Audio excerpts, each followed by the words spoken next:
राज्यातल्या बेपत्ता मुलींची आकडेवारी कुणालाही धक्का बसेल अशीच आहे।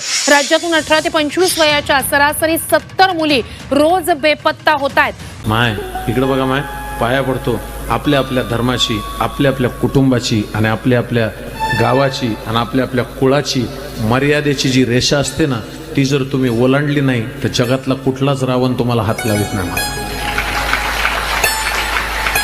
आपल्या आपल्या मर्यादेत राहायचं शिका। आहा हा हा, सीतामाई वनवासाला गेलत्या ना, तेव्हा सुद्धा तिला इतकी चोळी होती माय, किती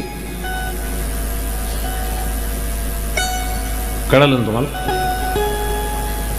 मी सांगत असतो एक वाक्य मोठं, स्त्रियांचा वेश असा असला पाहिजे की त्यांच्याकडे बघून दुसऱ्याला ही माझी माय आहे असं वाटलं पाहिजे, ही मादी आहे असं नाही वाटलं पाहिजे। मस्तकावरचं पदर हे तुमचं आभूषण आहे, समजून घ्या। थोडंसं चांगलं जगा, पवित्र जगा।